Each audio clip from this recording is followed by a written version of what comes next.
ಗವನ ಉರುವವ ಎತ್ತೈನ ಮಕ್ಕವ ಇವ ದೇವ ಪಿರಿವಿಗಳೇ. ಓಂ ಭೂರ್ಭುವಸ್ವಃ ತತ್ಸವಿತುರ್ವರೆಣ್ಯಂ ಭರ್ಗೋ ದೇವಸ್ಯ ಧೀಮಹಿ ಧಿಯೋ ಯೋ ನ பிரச்சோதயாத். காயத்ரி சந்தசம் மாதா, அதாவது காயத்ரி மந்திரவை ஏகுனே ஓருடனே 3 ವಿಧವಾನ ಭಾಗ ಮೂಲೇವ ನಂಗೆ ವೇದ ಮಾತಾವ ಇಬ್ಬ ಗಾಯತ್ರಿ ಅಮ್ಮನವು ಎಲ್ಲ ಇಷ್ಟ ದೇವರು ಕೊಡವು ಮನಸಳವನೋಗೆ ನಂಗೆ ಐಕ್ಯ ಆಗಾಕು.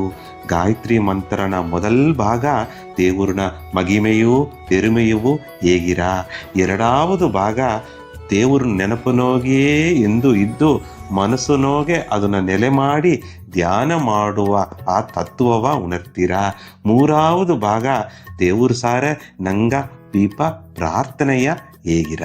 ದೇವ್ರನ ಮಗಿಮೆಯವು ಶಕ್ತಿಯವು ಪೆರುಮೆಯವು ಅರುದು ಅದನ್ನ ಮನಸ್ಸನೋಗೆ ಧ್ಯಾನ ಮಾಡಿ ತನ್ನ ಸಾರ ಪ್ರಾರ್ಥನೆಯ ಮಾಡುನೆ ಎಲ್ಲ ಕಾರ್ಯವೂ ನಡೆದರ ಒಳ್ಳೆಯ ದಾರಿಯೂ ತೋರಿರ. ಗಾಯತ್ರಿ ಅಮ್ಮಗ 5 ಮೊಗ ಅಡದೆ 5 ಮೊಗನವು ಒಂದೊಂದೂ ಒಂದು ಮಂತ್ರನ ಶಕ್ತಿಯ ಉಣರ್ತುವ ಮೊಗವ ಆಡದೆ. ಓಂ ಎಂಬುದು ಮೊದಲ ಮೊಗ, ಭೂರ್ಭುವಸ್ವಃ ಎಂಬುದು ಎರಡಾவது, ತತ್ ಸವಿತೂರ್ ವರೇಣ್ಯಂ ಎಂಬುದು ಮೂರಾவது, ಭರ್ಗೋ ದೇವಸ್ಯ ಧೀಮಹಿ ಎಂಬುದು ನಾಲ್ಕಾவது, ಧಿಯೋ ಯೋ ನ ಪ್ರಚೋದಯಾತ್ ಎಂಬುದು 5வது. ಭೂಲೋಕನೊಗೆ ದೇವರುಗಳ ಇಬ್ಬ ದೇವರ ಕುಲ ಮಕ್ಕವೇ ನಾಯಿಗ ಈ ತುಂಬಿದ ಗವದ ಸ್ವಾಮಿ ಗಾಯತ್ರಿ ಅಮ್ಮನ 5 ಮೊಗನ ಮಂತ್ರವ ಪತ್ತಿ ನಾ ಮಾತಾಡ್ನೆ. ತುಂಬ ಸಂತೋಷ, ಪೂರ್ಣ ಆಶೀರ್ವಾದ.